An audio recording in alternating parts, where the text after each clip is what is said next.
Bonjour. Alors, après un exercice de jordanisation sur une matrice qui a une seule valeur propre, donc voilà, je vais voir un autre exercice dans le même style, dans le même thème, le thème de la jordanisation, mais cette fois-ci avec une matrice qui a deux valeurs propres. Très bien. Et donc ici, je ne vais pas vous rappeler donc, les définitions concernant les blocs de Jordan, la matrice réduite de Jordan, donc un endomorphisme nilpotent, puisque j'en avais déjà parlé dans l'ancienne vidéo. Et donc ici, alors encore une fois, je vais souvent confondre, je vais tout le temps confondre la matrice et l'endomorphisme, donc la matrice A de l'endomorphisme dans la base canonique. Je vais toujours faire la confusion entre la matrice et l'endomorphisme. Donc je vais parler d'endomorphisme comme je vais parler de la matrice de la même façon. Voilà. Alors, la première étape, donc pour jordaniser une matrice, alors il consiste à chercher ses valeurs propres. Et donc pour chercher les valeurs propres, eh bien on va chercher ce qu'on appelle le polynôme caractéristique. On va calculer le polynôme caractéristique et ensuite on va trouver les valeurs propres de l'endomorphisme F. Allez, donc on y va. Donc pour avoir le polynôme caractéristique, eh bien je calcule le déterminant suivant. Donc le déterminant, donc ça va être, alors le déterminant ici, pour le polynôme caractéristique que je vais souvent noter, donc qui de f, c'est tout simplement, c'est le déterminant de cette matrice là. À la diagonale, j'enlève donc l'indéterminé x. Donc c'est-à-dire ici, je vais avoir la même matrice, donc 1 moins x, 2 moins x, 0 moins x, 2 moins x et 2 moins x. Et donc j'obtiens qui de f, qui est bien sûr le déterminant suivant. Donc 1 moins x, après 0, 0, 1 et 1. Ensuite, j'ai 1, 2 moins x, moins 1, 1 et 1. Et après, donc j'ai 1 moins x, donc moins x, et j'ai 1, 1. Et donc après, à chaque fois, j'enlève x ici, je vais recopier ça. Alors 1, donc moins x pour la troisième valeur, 1, 1. Ensuite, j'ai 0, 0, 0. Puis après, 2 moins x et 1. Et enfin, la dernière ligne, 0, 0 et 2 moins x. Voilà, et donc ici, qu'est-ce que j'obtiens là? Alors, je vais donc obtenir la chose suivante. Donc, pour calculer le déterminant, eh bien, comme je vous ai expliqué, donc il y a plusieurs façons pour calculer le déterminant. Donc, soit, je développe par rapport à une ligne, par rapport à une colonne, ou faire d'autres astuces. Et donc, pour cette matrice-là, si vous l'avez bien constaté, eh bien, donc c'est une matrice qui est diagonale, il est triangulaire en bloc, c'est-à-dire j'ai des blocs diagonaux ici, donc là par exemple, je fais comme ça, et bien là, cette partie-là, donc c'est des zéros, et bien ces deux blocs-là, j'ai un bloc et un bloc ici, et là c'est un autre bloc, et bon, ces deux blocs-là qui sont des blocs carrés, et bien vous avez donc, je vais vous rappeler là la proposition qu'on a utilisée ici, qu'on va utiliser plutôt ici, c'est que si vous avez, alors un petit rappel, si par hasard vous avez une matrice A qui est de la forme suivante, donc il est donc triangulaire supérieur ou inférieur, donc c'est pareil, avec bien sûr les blocs de matrice diagonaux. Donc ici, et bien là, je vais avoir une matrice A, ensuite donc une matrice A2, etc. ici, avec un dernier bloc par exemple de matrice AK. Et là, vous avez donc, c'est plein par là, mais par contre ici c'est des zéros un peu de partout. Donc, vous avez donc une matrice qui est triangulaire supérieure, mais en bloc. Donc là, vous avez des matrices, voilà, ici donc des blocs, et là c'est des zéros. Avec, bien sûr, ici ces matrices-là ne sont pas vraiment de la même taille, hein. Donc ces blocs-là de matrices ne sont pas vraiment de la même taille. Eh bien, qu'est-ce que j'ai ici? Eh bien, pour avoir le déterminant de A, ben, je vais multiplier le déterminant de cette matrice-là, fois celui-là, fois là, fois là. Donc c'est le produit de I allant de 1 jusqu'à K, ben, le déterminant de AI. Voilà comment on fait donc pour ici. Alors dans ce cas-là, ben, j'ai que deux blocs ici, donc j'ai celui-là et celui-là. J'ai des zéros par là, une autre matrice ici. Donc le déterminant de cette matrice-là, donc ça va faire le déterminant de cette matrice fois le déterminant de celui-là. Allez, donc je vais effacer par là, donc pour appliquer ce résultat. Et donc ici, qu'est-ce que j'ai? Eh bien j'ai tout simplement, donc là ça va faire, alors ici, donc ça va faire le déterminant de cette matrice, donc 1 moins x 0, 0, 1, 2 moins x moins 1, et puis après 1 moins x, fois ben, le déterminant d'ordre 2 ici, 1, 0, 2 moins x. Et là donc, les techniques de calcul de déterminant, ici, alors je constate que j'ai un 0, un 0, donc je vais développer par rapport à la première ligne pour avoir ici, donc 1 moins x, donc je barre ça, et ensuite c'est multiplié par 2 moins x, fois moins x, donc c'est moins, donc moins x, 2 moins x, puis après moins moins ça va faire plus 1, et après comme j'ai un 0 ici, donc je vais obtenir bien 2 moins x au carré. Et enfin, donc je vais développer ici pour avoir donc 1 moins x, et donc c'est alors moins x ça va faire x au carré, moins x fois 2 ça va faire moins 2x plus 1, et 2 moins x au carré. Et là, donc on reconnaît facilement ici, donc c'est x moins 1 au carré, c'est une identité marquable ici, et bien qui va faire alors 1 moins x fois, alors je peux même voir 1 moins x au carré, 2 moins x au carré. Et donc pour avoir à la fin 1 moins x exposant 3, 2 moins x au carré. Et donc ça c'est qui de f, qui est un polynôme ici, scindé. Donc le fait qu'elle est scindée, ben, ça veut dire qu'elle est trigonalisable, et ça veut dire aussi qu'elle est jordanisable. Et donc, alors je vais écrire ça ici, et bien qui de f égale à 1 moins x exposant 3, 2 moins x au carré.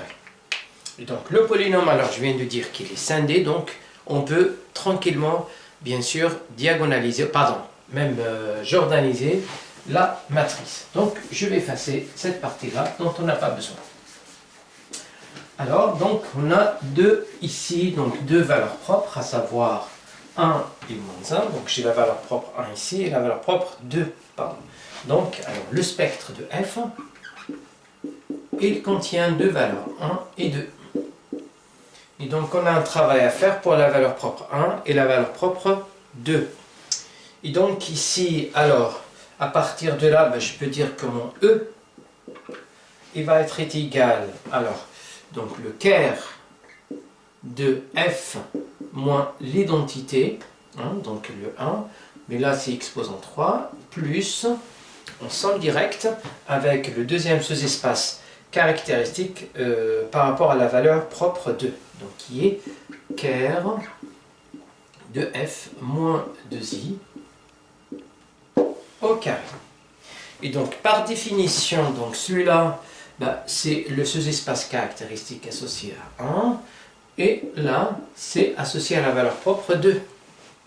Et donc, je vais considérer ici, alors, deux induits, puisque ces sous-espaces caractéristiques, ils sont stables par f, et donc, je vais considérer f1, et bien, donc c'est... alors, donc, ça va être f moins l'identité restreinte à f1, et donc f2 qui va être f moins l'identité de l'identité restreinte à f2, ou bien l'induit sur f2. Et donc ces endomorphismes là, f1 et f2, donc celui-là c'est un endomorphisme qui va être nilpotent, et là pareil, f2 il est aussi nilpotent. Et donc on va voir que l'indice de nilpotence ici ne dépasse pas 3, et celui-là ne dépasse pas 2. Allez, donc on va chercher maintenant les sous-espaces caractéristiques associés. Alors, je vais faire le travail pour la valeur propre 1 et ensuite je vais faire le travail pour la valeur propre 2.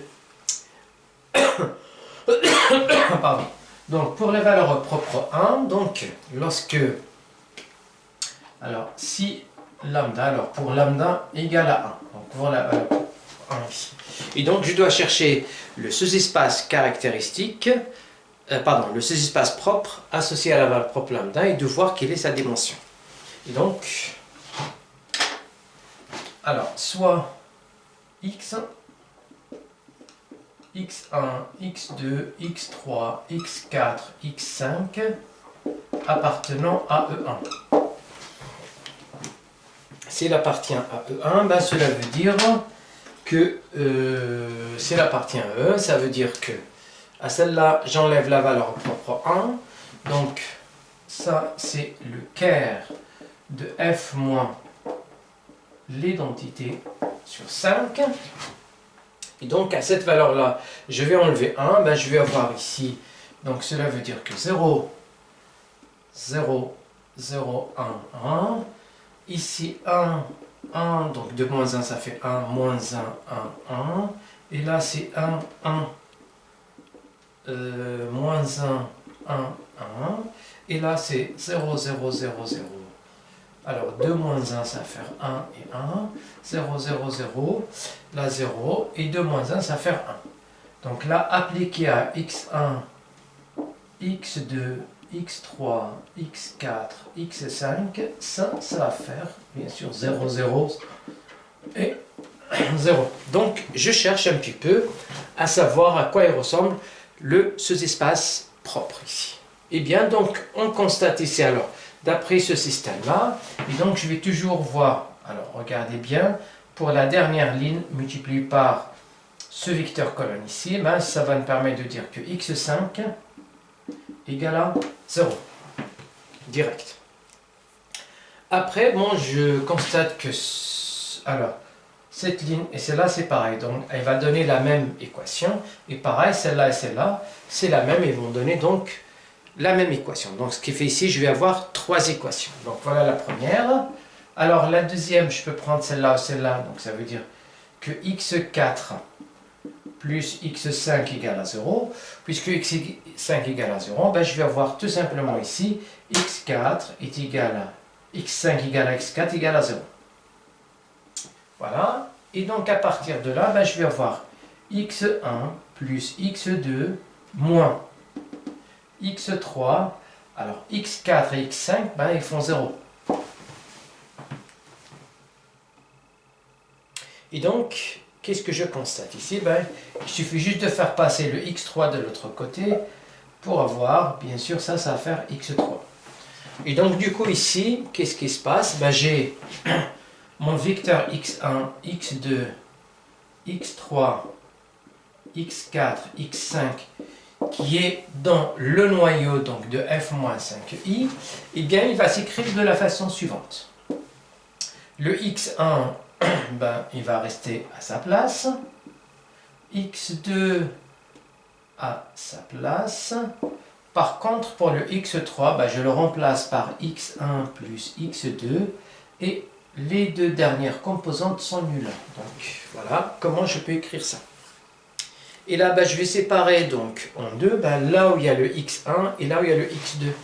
Et donc là, ça va faire alors x1, 0, x1, 0, 0, plus, eh bien 0, x2, x2, 0, 0.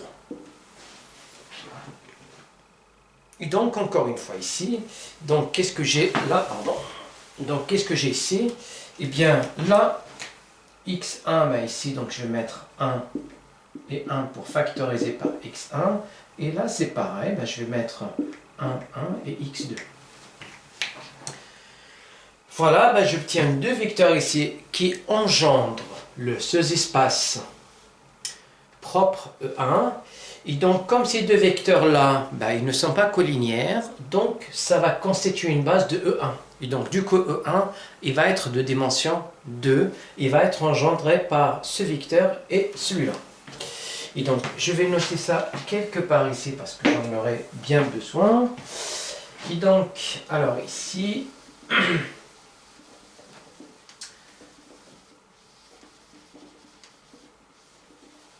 Alors, à partir de là, je peux dire tout simplement que E1 égale...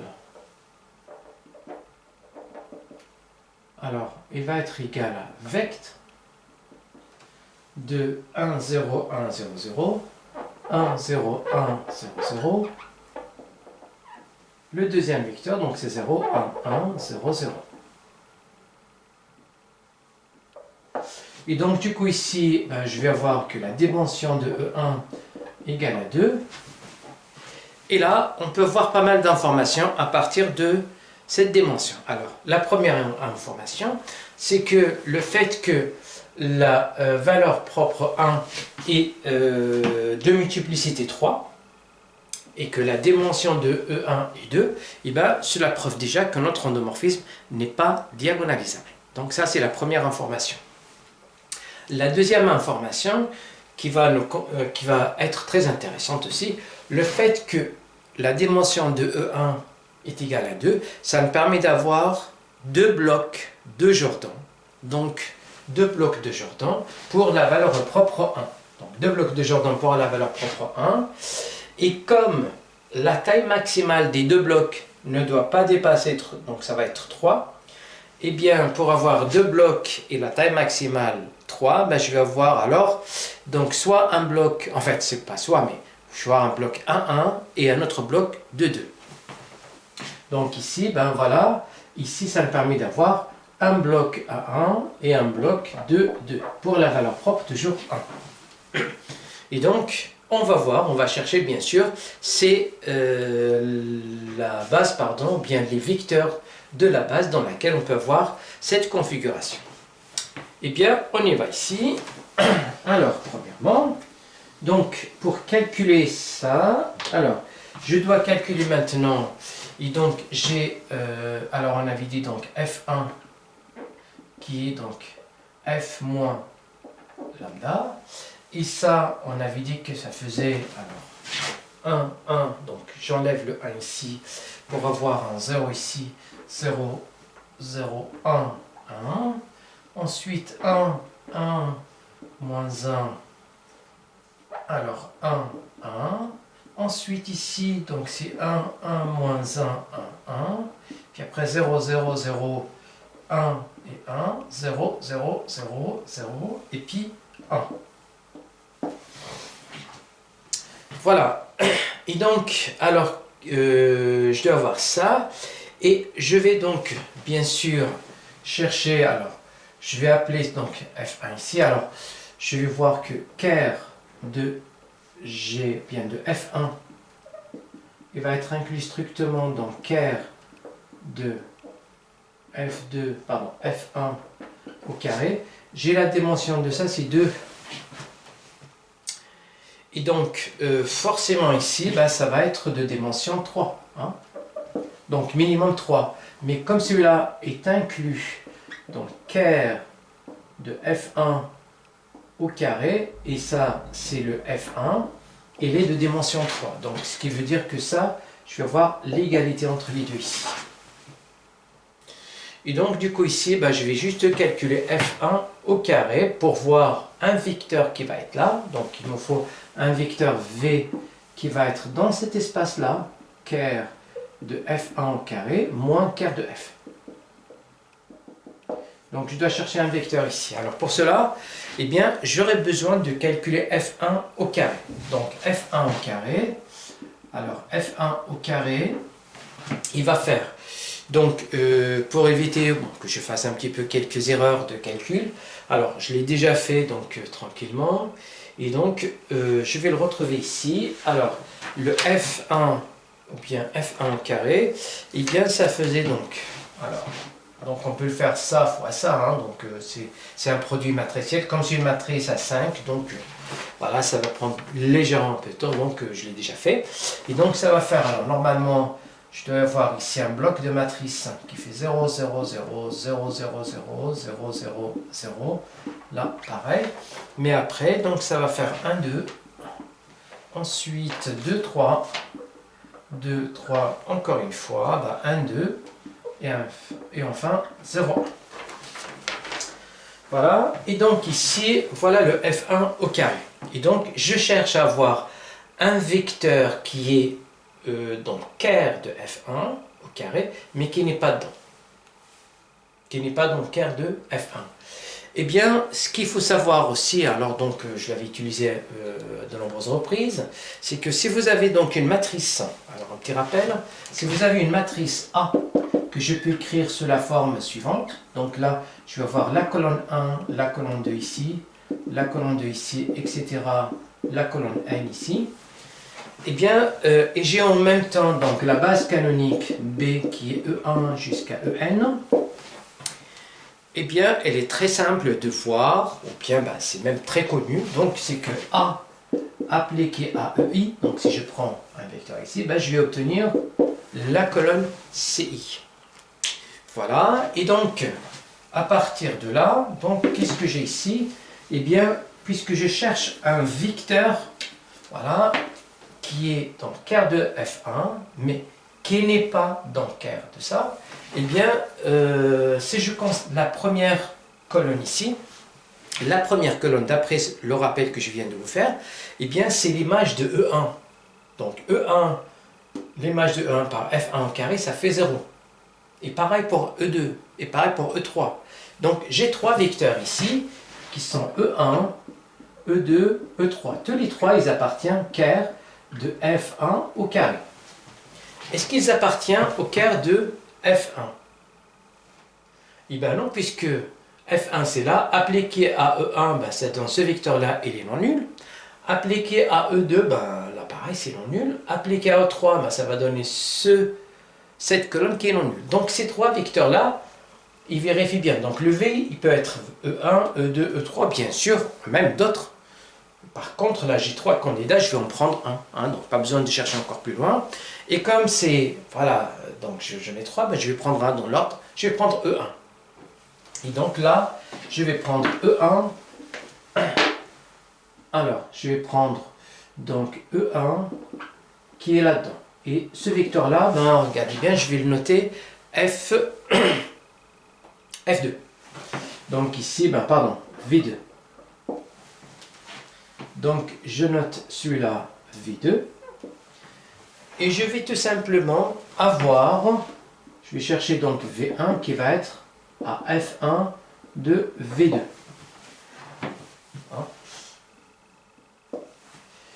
Voilà.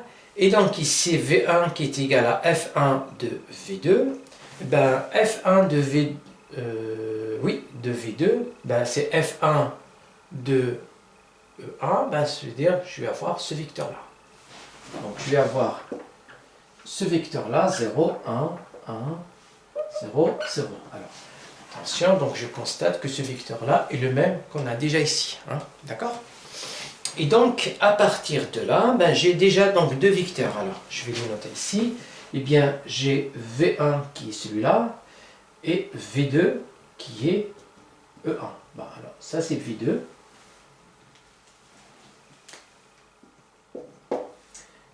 Pardon, là c'est V1, et là c'est V2. Alors, voilà donc une petite base ici. En fait, ici, si vous voulez, donc, ça va former donc le bloc de 2 ici, donc ici. Et bien après, maintenant, il me faut donc un deuxième vecteur, enfin un troisième vecteur, qui va former mon premier bloc. Donc là, ici, par exemple, pour ce bloc-là, je vais avoir la chose suivante ici. Donc si je prends, alors, V1 et V2, eh bien, qu'est-ce que je vais avoir ici? Puisque V1 ici, il est dans E1, ben, je vais avoir ici, alors, F1 1, si vous voulez, donc de V1, qui va être égal à 0, puisque V1, il est bien dans le noyau. Donc ça va faire 0, 0, ben, je vais avoir 2 des 0 ici. Hein? D'accord? Et pareil, donc là c'est f de V1, mais f de V2, par construction, ben, ça va être V1. Hein? Donc f de V2, ou bien f1 de V2, ben, ça va faire V1. Donc là, ça va être 1, 0, 0. Et donc voilà le premier bloc que je vais avoir ici. Puisqu'on avait dit donc qu'on doit avoir deux blocs, un qui va être de taille de 2, donc ça va être celui-là. Et bien il me faut maintenant un bloc de taille 1, ça veut dire qu'il faut prendre un vecteur dans l'espace caractéristique, pardon, dans l'espace propre. Et comme j'en ai déjà un ici, alors j'en ai déjà donc V1 qui est dans cet espace propre, et bien pour former ma base, il me faut prendre un deuxième vecteur qui n'est pas collinéaire à celui-là, parce que sinon je ne vais pas avoir une base. Et donc comme celui-là, c'est celui-là, ben, il suffit de prendre le deuxième.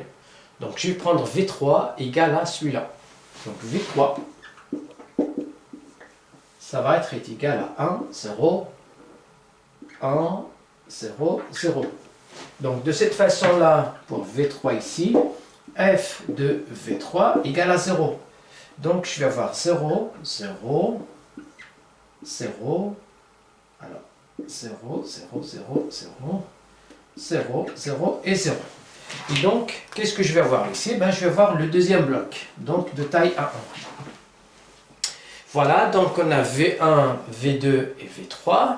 Et donc, on a fini maintenant avec la valeur propre 1. Donc, j'ai bien une base, si vous voulez, dans laquelle ben, je vais avoir deux blocs de Jordan qui sont là. Et bien maintenant, je vais faire le travail pour la deuxième valeur propre ici. Donc la deuxième valeur propre ici, eh bien, je vais effacer par là. Alors, la deuxième valeur propre, qui va être lambda égale à 2. Hein?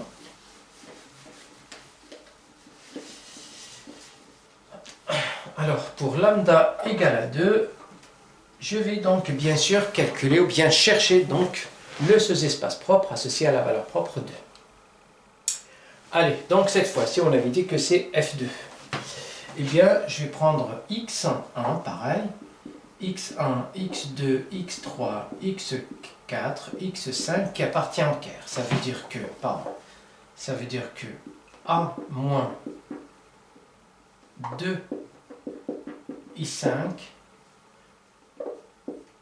appliqué donc à x1, x2 jusqu'à x5, x3, x4 jusqu'à x5, ça va faire. Et donc, je vais faire le même travail que tout à l'heure, mais cette fois-ci, je vais mettre ici donc moins 2, moins 2, moins 2, moins 2, moins 2. Et donc, je vais avoir le système suivant. Donc ici, je vais avoir 1, moins 2, donc c'est moins 1, 0, 0, 1, 1. Ensuite, 1, 0, moins 1, 1, 1. Ensuite, c'est 1, 1. Et puis après 0, donc ici, alors, je vais avoir moins 2. Puis après 0, pardon, 1, 1. Donc moins 2 ici, ça fait moins 1. Moins 2, ça fait 0. Moins 2, ça fait moins 2. Moins 2, ça fait 0 et 0. Donc je vais voir 0, 0, 0, 0, 1, 0, 0, 0, 0, 0. Et ça, appliqué bien sûr à ce vecteur-là pour qu'il soit dans le noyau, et bien appliqué à x1, x2, x3, x4, x5, il faut que ça fasse 0, 0, 0, 0, 0. Et donc à partir de ce système, exactement comme tout à l'heure, ben, je vais chercher bien sûr la dimension du sous-espace propre associé à la valeur propre 2. Donc bien sûr un vecteur voilà, dans le Caire de cet endomorphisme. Et donc voilà, alors pour résoudre ça, donc je vais voir un système ici. Eh bien je constate ici, donc je vais avoir ici alors moins 1, bien moins x1 plus x4 plus x5. Et là, je vais avoir aussi donc une équation ici, une équation là, mais celle-là, elle est très intéressante, je peux commencer avec, puisque j'ai qu'une seule valeur ici qui est 1, qui va me permettre d'avoir la valeur de x5. Donc, cette ligne-là fois celle-là, ça va me permettre d'avoir x5 égale à 0. Donc, voilà, c'est direct. Et après, je vais écrire les autres équations. Donc, je vais avoir moins x1 plus x4 égale à 0. Ben, celle-là, elle me permet d'avoir quoi? Puisque le x5 égale à 0. Donc, je ne vais pas l'écrire. Et bien, ça, c'est directement, je vais avoir x1 égale à x4. Donc, x1 égale à x4. Et après, donc, je vais voir ces deux équations-là. Ben, je vais avoir alors x1 moins x3 plus x4 égale à 0. Puis après, donc, et je vais avoir, pour cette équation-là, je vais avoir x1 plus x2 moins 2x2, pardon, moins 2x3 plus x4, le x5 égale à 0. Or, qu'est-ce que j'ai ici? Eh bien, j'ai x1 égale à x4. Donc, le x4 là, c'est x1. Avec le x1 ici, eh bien, je vais avoir x3 égale à 2x1. Donc, celle-là, alors x3, il doit faire 2x1. Et donc, je vais voir qu'est-ce que ça va faire maintenant. Eh bien, le x4, à partir de là, je vais avoir x1 plus... Alors, le x2, je ne l'ai pas. Par contre, le x3, c'est 2x1 avec le moins 2, ça fait moins 4x3. Le x4, c'est x1. Donc, ça va me permettre d'avoir x2 en fonction de x1. Et donc, ici, j'ai 1, 2 et moins 4, ça va faire moins 2. Donc, je vais avoir x2 moins 2x3 égale, pardon, moins 2x1 qui va faire 0. Et autrement dit, 2x3.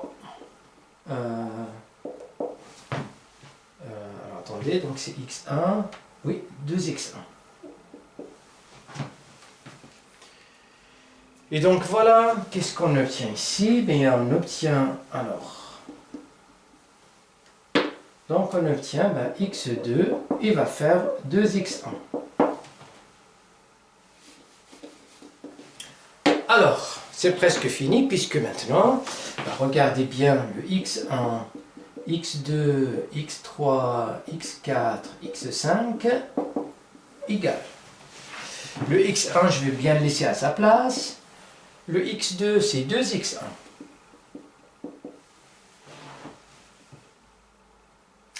Le x3, je l'ai effacé. Le x3, je l'avais effacé. Je pense que ça faisait x1. Et le x4, donc c'est la même chose que x1. Et puis après, le x5 qui va faire 0. Alors, qu'est-ce que j'obtiens ici? J'obtiens tout simplement, donc, x1, 1, 2, 1, 1, 0. Et donc, cet espace-là, il est engendré par le vecteur 1, 2, 1, 1, 0. Donc, E2, c'est vect. Alors, du vecteur 1, 2, 1, 1, 0. Et donc, on va partir de là, que c'est un espace vectoriel de dimension 1. Et donc, encore une fois, ça prouve encore une fois, puisque la multiplicité 2, donc ça prouve que notre endomorphisme, encore une fois, qui n'est pas diagonalisable. En revanche, l'autre information que je peux avoir, puisque j'ai un seul vecteur propre, donc je vais avoir un seul bloc de Jordan pour la valeur propre 2. Donc un seul bloc, il me faut donc deux vecteurs ici pour avoir la base. Et donc, comme tout à l'heure, alors je vais donc effacer par là. Donc c'est comme tout à l'heure, je vais prendre bien sûr, donc, un vecteur qui va être dans E2. Alors, je vais avoir ici ker de F2 qui va être inclus strictement dans ker de F2 au carré. Et ça, c'est exactement, puisque là, donc, je viens une dimension 1, ben forcément 2, qui va être égal à F2. Donc, ker de F2, qui est inclus strictement dans ker de F2 au carré, qui fait F2, donc le sous-espace propre associé à la valeur propre 2. Et donc, je dois chercher un vecteur qui est dans ker de F2, mais qui n'est pas dans ker de F2 au carré, mais qui n'est pas dans ker de F2. Eh bien, allons-y. Alors, ça, c'était donc F2. Pardon, oui.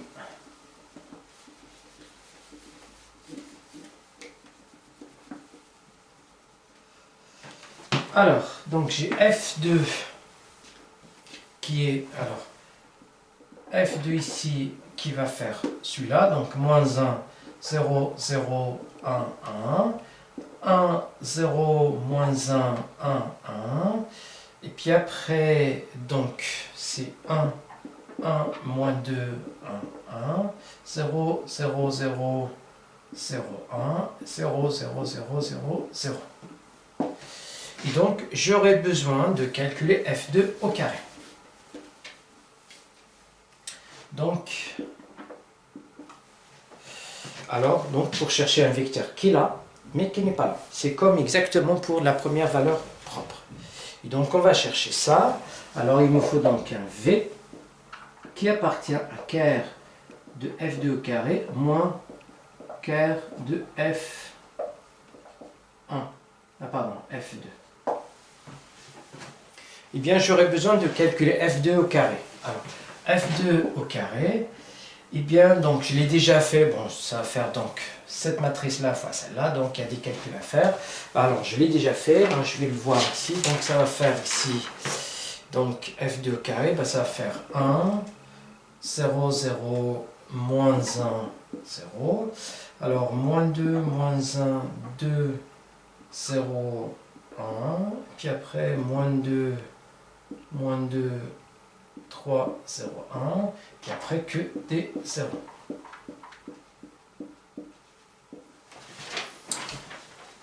Très bien. Et donc, qu'est-ce qu'il faut faire maintenant? Ben, je dois chercher un vecteur qui est dans ker ici, mais qui n'est pas dans ker de celui-là. Alors, le ker de celui-là, je sais très bien qu'il est engendré par le vecteur, alors on l'avait déjà fait, 1, 2, 1, 1, 0. Allez, on y va. Donc, je vais prendre F2 carré appliqué à x1, x2, x3, x4, x5. Il faut que ça fasse 0, 0, 0, 0, 0. Et donc, je dois bien sûr avoir voilà, une relation entre les x1, x2. Donc, il va y avoir une relation linéaire donc, entre ces valeurs-là. Et on va choisir donc un vecteur convenable. Eh bien, on y va. Donc, appliquer alors à x1, x2, x3, x4, x5. Et donc, ça, cette ligne, alors, donc on n'aura déjà que 3 équations, puisque celle-là et celle-là vont être des équations nulles. Eh bien, celle-là, il va me permettre d'avoir une relation entre la première et la quatrième, donc ils vont être égales. Et les deux autres, on va voir comment on peut les obtenir. Alors, la première, donc, il va me permettre d'écrire que x1 moins x4 égale à 0. Et donc là, ça veut dire que x1 égale à x4 directement. Et je vais voir les deux autres. Donc, je vais voir moins 2x1 moins x2 plus 2x3, il n'y a pas de x4, plus x5 égale à 0. Celle-là, je vais voir moins 2x1 moins 2x2 plus 3x3, puis après plus x5 égale à 0. Qu'est-ce que je constate là? J'ai 2x, moins 2x, moins 2x. J'ai x5, x5. C'est par hasard, je fais celle-là moins celle-là. et ben, je vais peut-être avoir une relation entre x2 et x3, puisque là, le coefficient c'est 2, là c'est 1, 3 et 1. Je vais avoir une relation entre x2 et x3. Ben, je vais faire ici donc L3 moins L2, et qui va avoir donc ça moins ça. Donc je vais avoir moins 2x, alors ça avec ça, ça va faire 0. Moins 2x moins x carré, moins 2x carré moins x carré, ça va faire moins x carré. Ensuite, 3x carré moins 2x, qui va faire x3. Et ensuite, ça moins ça, ça va faire 0. Et donc là, il nous permet d'avoir que x2 égale à x3.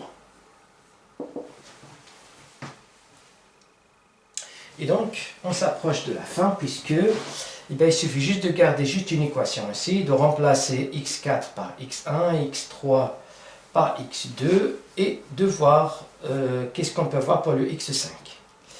Allez, donc ça va partir. Et donc, je vais avoir. Alors, si je prends la première ici, eh bien la première, elle me permet d'avoir que x5 égale à donc 2x, 1, plus x carré moins 2x3. Et je remplace. Je remplace x3 par x2. Donc je vais avoir 2x1, et là c'est la même chose que x2, donc moins x2.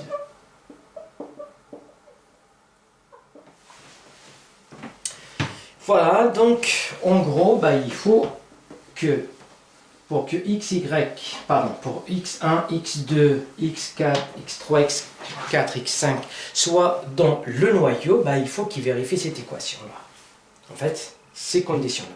Eh bien, par exemple, il suffit de donner des valeurs à x1, x2, et puis après, je peux avoir tout le reste. Eh bien, si je donne par exemple à x1 égale à 1, et x2 égale à 2,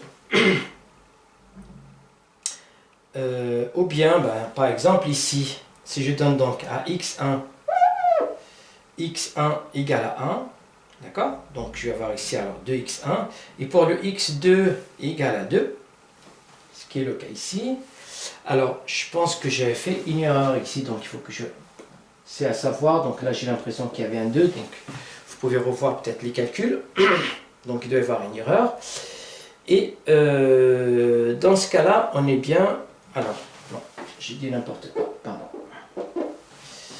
Donc, je peux prendre donc un vecteur, bien sûr, à partir de là, qui n'est pas collinéaire avec celui-là. Eh bien, je vais voir. Et donc, je prends par exemple pour x2, x1 égale à 2. Alors, x1 égale à 2, donc à partir de là, je vais avoir le vecteur suivant. Donc, 2 par exemple. Alors, le x2, je peux lui donner 1 par exemple. Le x2 égale à 1. Donc je vais voir ça. Donc à partir de là, le x3, il va avoir 1, puisque c'est la même chose que x2. Le x4, ça va faire 2. Et le x5, ça va faire 2x1. Alors 2x1, ça fait combien de 2x1? Donc ça va faire 4. Moins x1, bien x2 qui va faire 1. Il va faire 3. Donc je vais avoir un 3 ici. Et ce vecteur-là, il n'est pas collinéaire avec celui-là. Donc, ce vecteur-là, il est bien dans le Ker de F2, mais il n'est pas là. Donc, je peux le prendre comme vecteur. Par exemple, je vais le prendre comme V2. Ou bien ici, puisque là j'ai déjà V1, V2 et V3, V5. Et après, donc, je vais calculer V4 comme on a fait dans la première procédure. Donc, alors, je peux poser, alors, on pose, ça part. Alors, je pose ici, donc V5 égale à 2, 1, 1, 2, 3, donc il vérifie bien ça là. Et donc, pour chercher le V4, eh bien, le V4 il va être égal à F2 de V5. Hein? Donc F2 de V5, ça veut dire cette matrice-là appliquée Alors, cette matrice-là qui est moins 1, 0, 0, 1, 1, 1, 0, moins 1, 1, 1, 1, 1, moins 2, 1, 0, 0, 0, 0, 0, 0, 0, 0, 0, 0, appliqué à V5 qui est 2, 1, 1, 2 et 3. Donc, je vais avoir un V4. Et donc, ce V4 là, normalement, il est dans le sous-espace, ici. Voilà, donc ici pour V4, ben, ça va faire alors, donc on fait les calculs ici, donc alors, moins 1 fois 2, donc ça fait moins 2, 1 fois 2, donc ça fait 2, donc ça fait 0, et 1 fois 3, ça fait 3. Ensuite, pour la deuxième ligne, donc 1 fois 2, donc ça fait 2, puis après, moins 1 fois 1, ça fait moins 1, donc ça va faire 1. Ensuite, 1 fois 2, ça fait 2. 2 et 1, ça fait 3. Et 3, ça va faire 6. Ensuite, donc ici, 1 fois 2, ça va faire 2. 1 fois 1, ça fait 1, donc ça fait 3. Donc, moins 2 fois 1, ça fait moins 2. 3 moins 2, ça fait 1. Ensuite, 1 fois 2, ça fait 2, donc ça fait 3. Et 1 fois 3, ça fait 3. Donc, 3 et 3, ça fait 6. Ensuite, pour le troisième, donc, alors quatrième, 1 fois 2, ça fait 2. 1 fois 1, ça fait 1, donc ça fait 3. Moins 2 fois 2, ça fait moins 2, donc 3 moins 2, ça fait 1. Et ensuite, 1 fois 2, ça fait 2, donc ça fait 3. Et voilà, donc ça fait 3. Ensuite, et bien, donc à la fin, ben, j'ai un 0 ici. Et donc là, je peux marquer ça sous la forme de 3, si vous voulez. Alors, 1, 2, 2, 1 et 0. Et donc, je vois normalement ce vecteur-là, bah, il va être dans le care donc, de F2, qui est E2. Et là, donc, effectivement, tout à l'heure, j'avais oublié, donc je pense que là, c'était un 2, donc je me suis trompé dans les calculs. Là, il y avait un 2 ici. Et donc, exactement, il est là-dedans. Il est donc dans le... il est bien sûr dans care de F1. Hein, care de F1. Et ben voilà, donc on arrive à trouver, donc là c'est V4, donc là c'est V5, et j'ai bien ma base dans laquelle on va écrire notre endomorphisme, et on va donc trouver les blocs de Gendron. Donc, alors, je vais écrire ici. Alors, on y va. Donc, alors maintenant, la matrice donc de F-, donc, la matrice de cet endomorphisme-là. Alors, la matrice de F, ici, d'une façon générale, ben, ça va être